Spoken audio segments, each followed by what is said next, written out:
Okay, so good day, everyone. Welcome to our Understanding Culture, Society, and Politics class. So,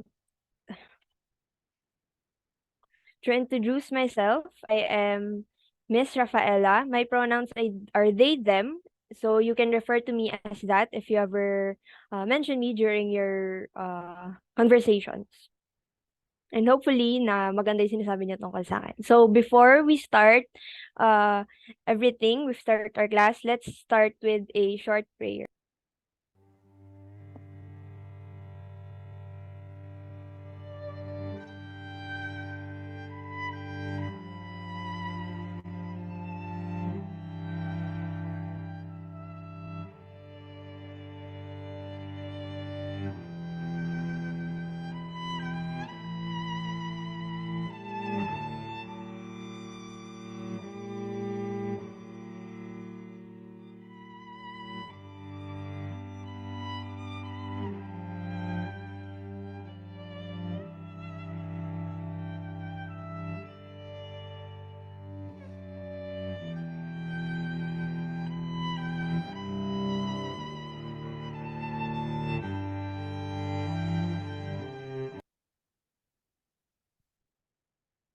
Ayun. Ay. Tapos agad. Wait lang. Okay, so let's start our class with an attendance first. When your name is called, say present and state your favorite famous artwork. So I'll start first. My name is Rafaela Beatriez, and my favorite famous artwork is Van Gogh's 25 Sunflowers in a Vase. Okay, let's start. Miss Alisa. Present. My favorite artwork, um, kay Mona Lisa na lang. Okay, thank you. Miss Katrina.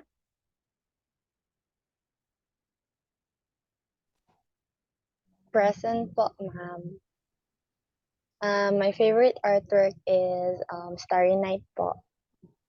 Okay, thank you. Next is Miss Ashley here.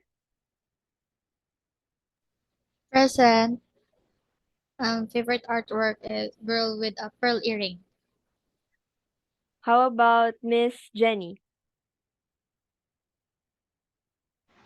Present, yung favorite artwork ko, Gustav Klint's The Kiss. Okay, thank you. And lastly, Miss Gwen. Present po. My favorite artwork is Starry Night also. Okay. Before pala we move on to the next slide, I would like to ask that if everyone in the class, if everyone is comfortable, can you please put your pronoun next to your name so that your classmates will know how to refer to you during class. And so I will know how to call you as well.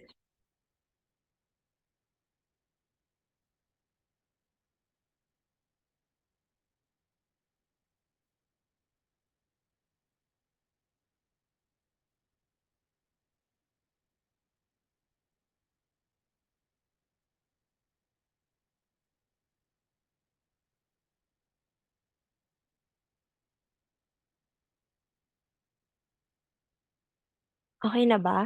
Nalagay na ba ng lahat? Okay, so now, house rules. I have to remind you what our house rules are. So everyone should have their cameras open during the discussion. If you want to recite, click the raise hand button first and wait for your name to get called before you open your microphone. Next is keep your microphones off unless you are called to recite. And lastly, this is lagi naman na to dapat. So participate during the class and wag mahihiya mag-recite if you have something to say or have something to share with the class that is related to our discussion. Okay ba? Okay. So our map of objectives for today is first, recognize forms of tangible and intangible heritage and the threats to these. Next is appreciate the importance of cooperation in dealing with the threats to tangible and intangible heritage. Lastly is to create a plan to oppose the threats to tangible and intangible heritage. Ah, wait lang. Lipat ko lang yung screen na i-share.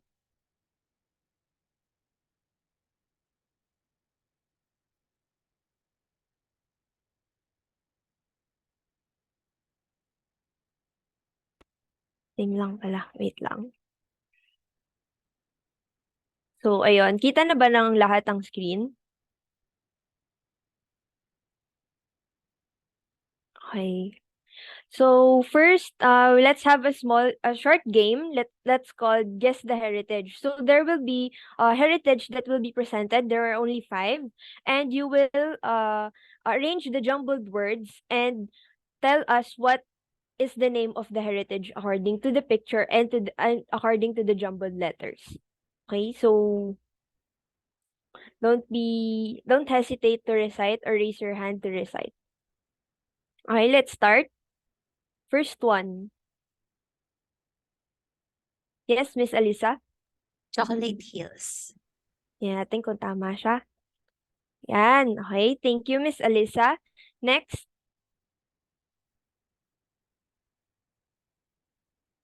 Yes, Miss Katrina.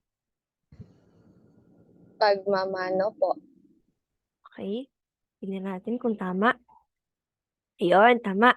Next picture naman.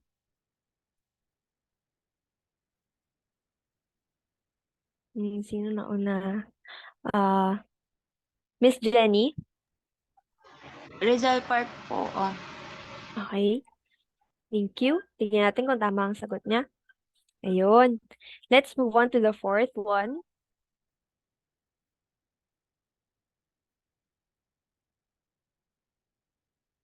Yes, Miss Gwen. Ati-atihan Festival. Tingnan natin. Ayun, tama siya. Next, and the last one. Sino pa ba di nakakapag-recite dyan?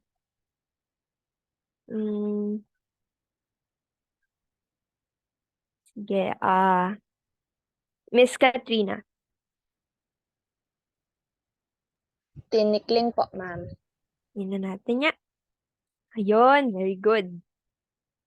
Okay, so let's move on to our presentation ulit, no? Okay. So I want you to watch this short clip on a news about Ukraine's art galleries and museums rushing to protect or save their art. So tingnan natin kung tungkol saan ba siya. The day the invasion started, Audible naman ba, class? Yes po. Okay. Ukrainian artist Volobevsa was due to celebrate the opening of his exhibition.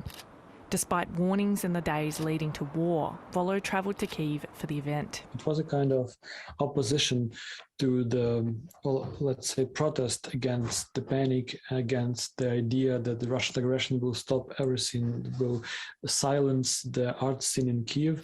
Now stranded in Lviv, Volo has swapped his paintbrush for a welder, making metal obstacles to stop tanks from entering the city.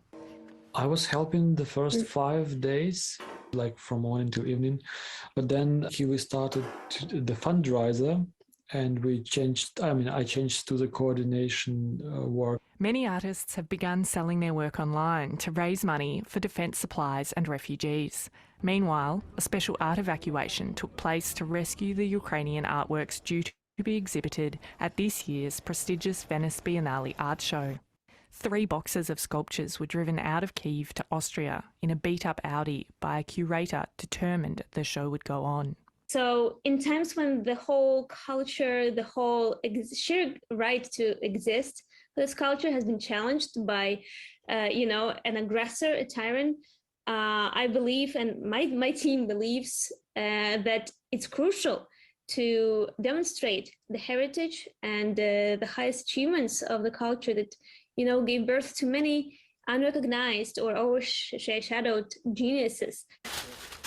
As Ukraine's art galleries and museums have been rushing to protect prestigious artefacts, outside the country, a group of librarians have come together to save their digital representations. There's a tremendous amount of resources about Ukrainian cultural heritage online, and these are materials that are now directly at risk. The group says more than 1,000 people have volunteered to download and store websites, images of artworks and digitised books, in case even online records are destroyed in the war. Many of these servers are located in Ukraine, use the Ukrainian namespace. And so there's risk of physical damage to the servers. There's risk of some of these links being subverted. A last line of defence in Ukraine's unfolding cultural catastrophe. Rhiannon Stevens, ABC News. Ayun. So what was the news about? What was the short news clip about after watching it?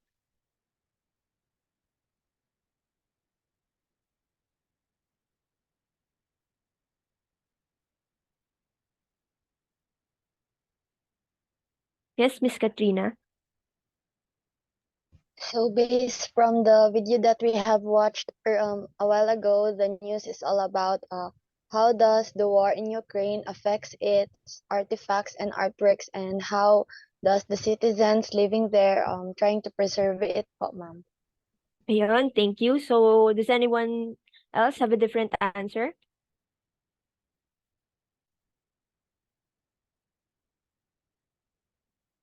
How about Miss Jenny? For me po, yung how did I perceive yung video, it's about yung artist raising funds and nag-aas sila ng donations para maiayos and for developing rin yung country's defense, yun yung gagamitin nila for the defense against. Ayun, thank you. Now, what did you feel while you were watching the news?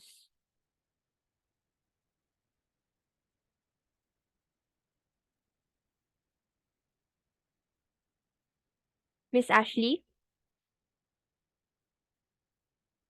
About ang artist na ang haba sorry, crucial to demonstrate heritage.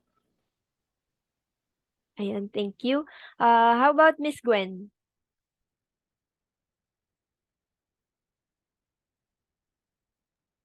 After watching the video, I feel kind of sad, and because of the war happening in Ukraine, between Ukraine and Russia, many historical and cultural artworks are being destroyed and in danger, which um which in which these are artworks speaks a lot about their culture, and how Ukraine was formed as a country. And yeah. Ayun, thank you. Very good. What did you realize after watching the news? Do you have any realizations about what is currently happening nung after mo napanood? Yes, Miss Jenny. I realize po na kapag digmaan talaga or kapag war, wala talagang sinisino, and even if hindi tao yung or living yung or economic mismo yung natatamaan din yung pati yung cultural, yung kung yun ano yung nag-shape mismo ng bansa. So Ayun, thank you. Tama no na makikita naman natin sa video is na kahit art para sa kanila kahit artworks lang siya, kahit nasa loob lang siya ng museum is wala silang pake. They would still destroy it kahit hindi naman yung mga artworks, yung artifacts, yung mismong kalaban nila doon sa war. Okay, thank you. What actions did the Ukrainians take in order to fight back against the attack on their cultural heritage? Based dun sa video na napanood niyo. Miss Alisa? I think sa pagkakaalala ko parang inimport po nila yung mga art pieces sa Austria, tapos parang tinago siya sa underground na ano. Ayun. So, they imported the other artwork pieces, yung mga what they can salvage, no? Yung pinadala nila sa ibang lugar through underground means para masalba nila. Anything else? Any other answers? Thank you, Miss Alisa. How about Miss Ashley?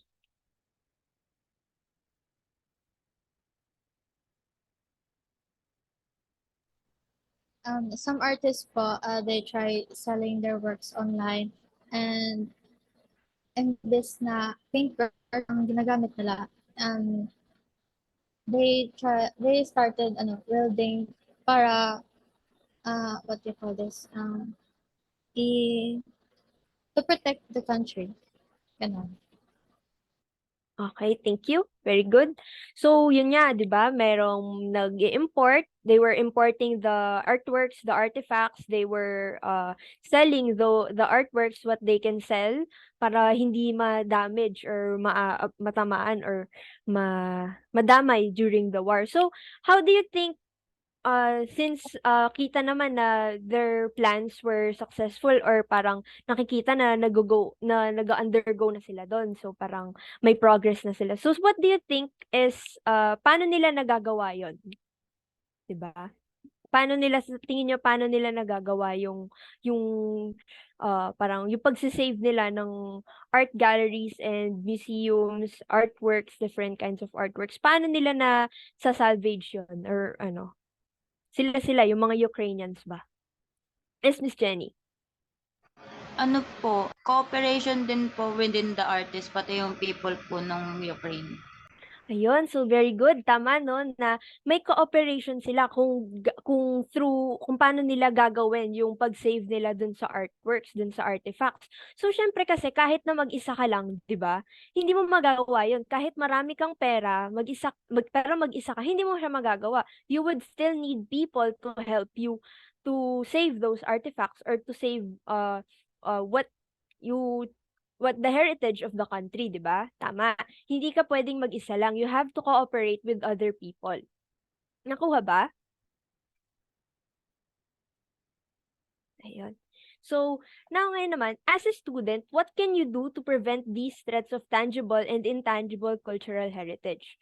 So, anong magagawa mo as a student para maiwasan yung mga ganito? Miss Gwen?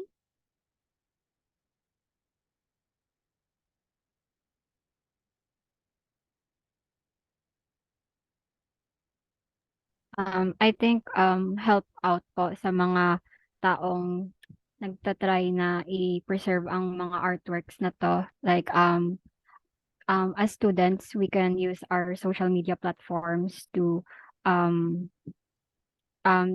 like ang ginawa nila na ibenta ang mga artworks nila para for funds sa war.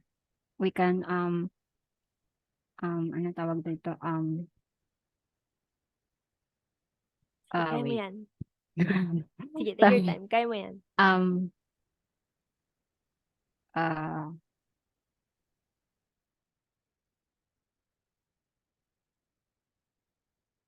okay, we can share pala. We can share like these news, these artworks para ma-preserve sila. And to recruit other people din. Ayun, okay, thank you. So sabi ni Miss Gwen, very good Miss Gwen, sabi niya na we can share through social media platforms to parang ano no, parang i-share natin, ipapakalat natin yung news sa kung ano yung nangyayari to this cultural heritage, the tangible and intangible heritage para para maraming makakita, maraming parang makatulong sa mga gustong tumulong. Is there any other answer? How about Miss Alisa?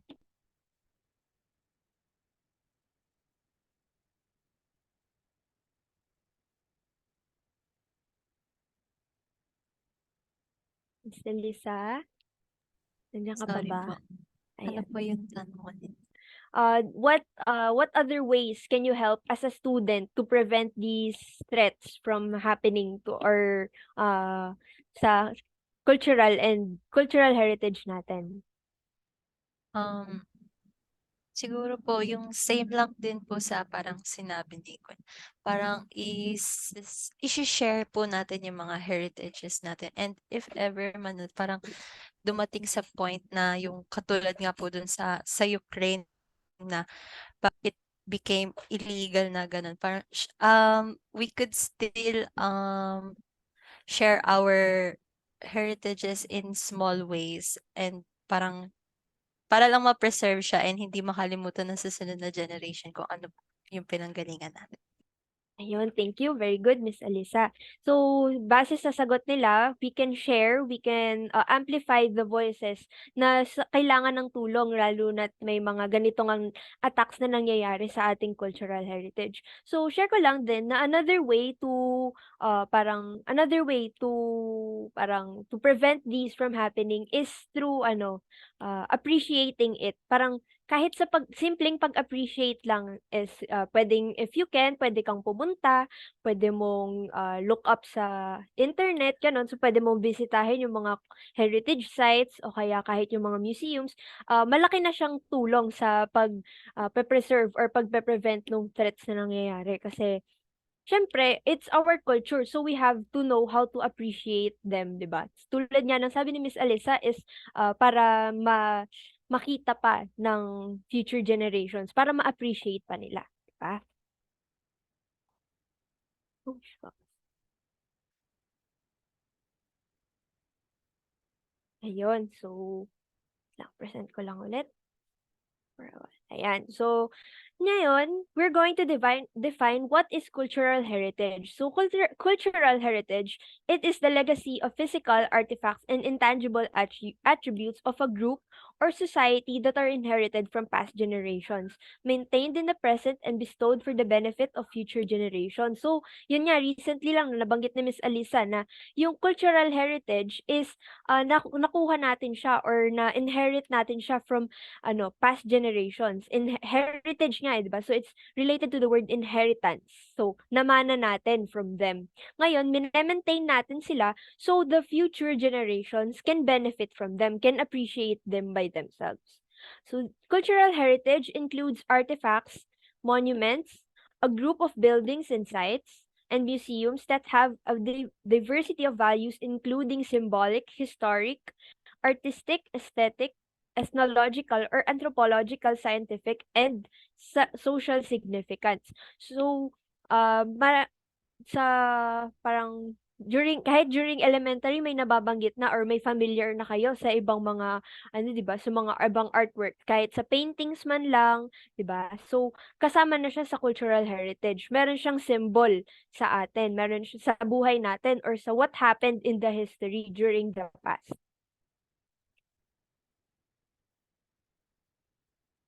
Ngayon, meron tayong two types of cultural heritage tulad ng nabanggit ko kanina. First is the tangible heritage. Miss Katrina, can you please read? Tangible heritage refers to physical objects and structures that are cultural significance and have been passed down from previous generations. Ayun, thank you. So based from the word tangible, nahahawakan natin siya. So pwede nating maramdaman. So maaring ito. So examples niyan are yan. So ito yung different examples of tangible heritage. First is the Ryoanji, a rock garden in Japan. So counted sa tangible heritage yung mga napupuntahan natin. Counted na yung museums dyan. So, pwede rin yung Rizal Park tulad ng nabanggit natin kanina during our short activity. Next is sa baba ng Ryoanji, itong rock garden in Japan, is The Woman with the Basket of Mangoes by Fernando Amorsolo. So, familiar naman siguro kayo kay Fernando Amorsolo since I'm assuming na nabanggit na siya during your art classes in junior high o kaya nung elementary, di ba?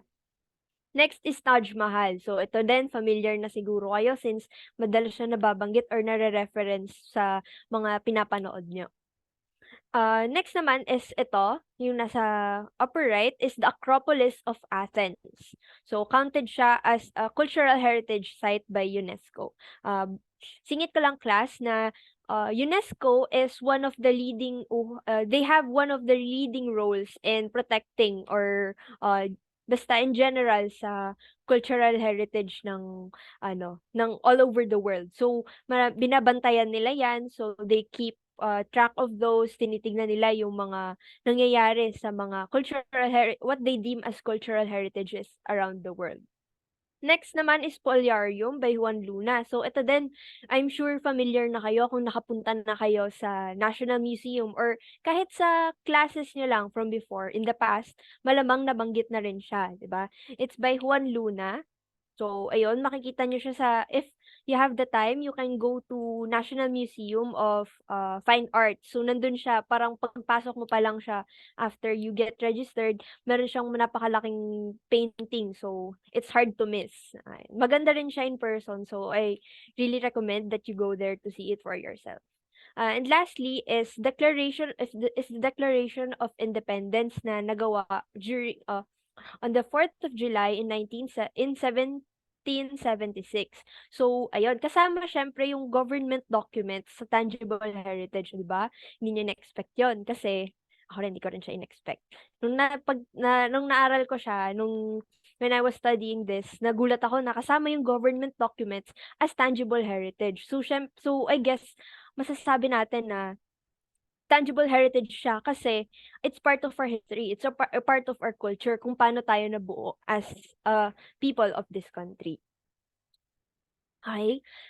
For the next one is the threats to tangible heritage. So, importante din na malaman natin kung ano yung threats to tangible heritage para alam natin kung ano yung what we should look out for, di ba? When dealing with tangible heritage or when interacting. So, first is natural disasters. First na dyan ay flood, tornado, tsunami, eruption, landslide, and earthquake. So, syempre, you can never be too sure na baka mamaya maapektuhan ng flood or nitong different natural disasters, yung mga kung saan yung tangible heritage natin, yung heritage sites na maaring prone to flood kasi meron nga tayong nangyayari ng climate change, so maaring maging part siya nun.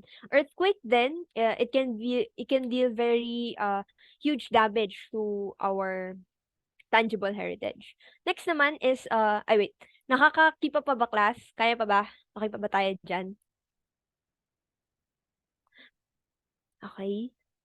Pa-thumbs up na lang kung nakakahabol pa tayo.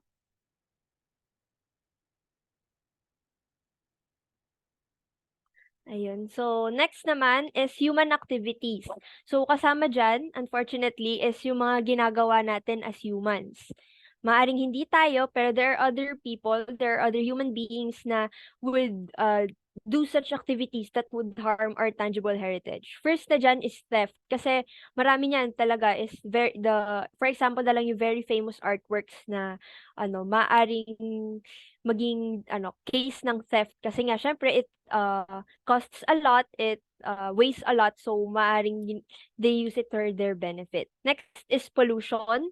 Maari kasi yung tangible heritage natin, counted yan as yung mga nasa environment natin, di ba? So, they can be affected by pollution. Next is terrorism, vandalism, forest loss, and urbanization. So, yung mga yan, maaari talagang makaapekto dun sa tangible heritage natin. Kasi yung vandalism, di ba, maaari makikita natin yung mga, let's say, yung paintings, they get sprayed on, yung mga ganon, di ba? Hindi ko sure, pero parang nakikita nyo na siya sa movies or series na napanood nyo na from before. Forest loss, kasama na rin siya dyan, and urbanization. Kasi, meron tayo mga heritage sites na parang aapektuhan kasi ginagawang na urbanize yung isang part ng country or ng let's say no rural area. So nadadamage sila, nawawala sila. Nawawala siya sa history. Hindi na siya makikita ng natin, future generations. Wait lang class. Ayan. So, next is climate change. Part siya ng nakakaapekto sa tangible heritage. Yung drought, meron yung El Nino, nakakaapekto siya sa mga heritage sites kasi sobrang init, alam niyo naman yung El Nino, 'di ba? Yung nagka-crack yung lapag sa sobrang init, the ground breaks, and it affects our heritage sites kasi that's where they are, eh, di ba? Okay. Tulad na lang siguro yung sa ano natin, sa Acropolis in Athens. Ayun. Rising of sea level, it can affect the tangible heritage kasi pwedeng bumaha. So, pwedeng maapektuhan yung mga heritage natin, yung artworks doon. Change in temperature, maaari rin siya makaapekto kasi tayo nga naapektuhan ng init at lamig ngayon. So, paano pa sila? Paano pa yung artworks natin? Desertification, it is almost similar to to drought kasi parang yun nga sa El Nino sobrang init tapos parang nagkakaroon siya ng problema na. Okay. Let's move on to the next type of cultural heritage. Miss Ashley, can you read? Intangible heritage refers to intangible aspects of culture that have been passed down from generation to generation. Ayun, thank you. So, yung intangible heritage naman, intangible siya. So, hindi natin siya nahahawakan. 'Di ba? Unlike the tangible na pupuntahan, na hawakan, yung intangible naman is, ito, susunod na natin siya. Yung examples niya. Excuse me. So, first, yung examples of intangible heritage is ito. Let's start with this one. Oral practices. So, kasama na sa intangible heritage natin yung epics, yung stories, yung kasi 'di ba, nung sinaunang panahon, we were palaging ang nagiging form of communication natin before magkaroon ng papel is through mouth to mouth communication or parang pag-uusap, sorry. For the yun. So, pag-uusap, 'di ba? So, yun, kasama na siya sa intangible heritage natin kasi doon nagsimula yung mga kwento, napapasa-pasa siya. Ayun, remind ko lang class, quick reminder to keep your cameras open. Thank you. Next is ito, kasama dyan yung music natin. So, intangible heritage siya, napapass down siya sa atin, yung music na ina-enjoy natin, di ba? So, meron tayong mga pinapakinggan pa hanggang ngayon na luma na talaga. Next is food. Yes, kasama siya even though tangible heritage, even though tangible yung food, even though nahahawakan natin siya. Kasi food is counts as a social practice sa atin. So parang part siya ng intangible heritage kasi it's a social practice. 'Di ba pag fiesta, automatic na meron tayong mga food na hinahanda. Merong di nawawalan kakanin, pansit, ayan, counted siya as intangible heritage. So you can say na it's part of the tradition na rin. Ayan. So ito, nabanggit na natin and I'm sure everyone is familiar with this, is pagmamano. Counted din siya as social practice kasi palagi natin siyang ginagawa and it has been a practice since the early ages of our country, of our culture. Next is dancing din. Part siya, yung tulad ng sa activity natin, yung tinikling. So, ayun, part yung dances as our intangible heritage. Understood, class? Are there any questions so far? Not po. Okay, thank you. Let's move on to the threats to intangible heritage. So, first is the urbanization. Miss Jenny, can you please read?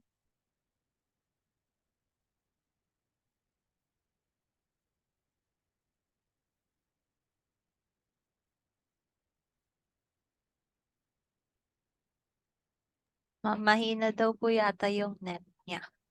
Okay. So, sige. I'll read it for you na lang first ngayon. First is the urbanization. It is the process by which large numbers of people become permanently concentrated in relatively small areas forming cities. So, nabanggit na natin siya earlier. So, yung mga rural areas nagiging urban siya, they go through the process of urbanization. So, nagiging naapektuhan yung tangible heritage natin kasi maaring na relocate yung mga tao na nagpa-practice continuously nung intangible heritage natin. So, maaring na wawala na rin yung sense ng intangible heritage because of urbanization. Next is conflicts and war. So, just like what we saw in the news earlier, yung wars, battles, domestic and international conflicts tulad nung kanina, yung sa Russia attacking Ukraine. So, naapektuhan yung naapektuhan yung cultural heritage natin kasi parang ano, yun nga, yung tulad nung napanood natin kanina is that they don't care if artwork ka lang to them, gano'n. So parang kahit artwork, kahit painting, gano'n ka lang, kahit hindi ka tao, hindi ka directly involved dun sa war, is they don't care for that. They will still destroy or attack it. Lastly is cultural appropriation. So I'm sure you're familiar with this. Refers to the members of a majority group adopt cultural elements of a minority group in an exploitative, disrespectful, or stereotypical way. So marami na tayong nakikita niyan na merong gumagamit nung sa how they braid the hair or how they style the hair, 'di ba? Kasama 'yon sa cultural appropriation kasi yun yung madalas. Uh, they s- Parang they don't respect it. They research on saan ba nanggaling 'to? Saan ba siya nagmula? Why do we need to respect it? So they continue to disrespect it by continuing to do that or understanding why it's important na a certain culture lang or a certain group of people lang yung pwedeng gumawa nun. Understood ba, class? Are there any other questions, clarifications ba? None po. Okay, thank you. So, let's move on to our short activity, 'di ba? Since wala naman kayong tanong, since you understood our discussion on the tangible and intangible heritage. So, our activity is entitled What Would You Do? So, you have to choose a partner within your classmates. Since 5 lang kayo, one one of the pairs will have 3 members while yung dalawa lang sila. Isang pair lang sila, ganun. So, ayun. Each pair will be given 5 minutes to create a plan to oppose the threats to the different tangible and intangible cultural heritage. After everyone is done planning, they will present it to the class. So, I will be giving you 5 minutes to discuss it with your partner. Yes, Miss Jenny? Ma'am, yung pagpe-present po ba oral lang po ba or need po ng presentation talaga as in? You can just do it orally, just as long as everyone in the class will understand. Yeah. So, ayan, after everyone is done planning, they will present it to the class. I will give you 5 minutes to plan it with lahat. Nakapag-decide na ba kayo? Tara na? Okay, thank you. So, ayun, magsiset ako ng timers para, ayan. So, you can mute muna and I will also mute my microphone while you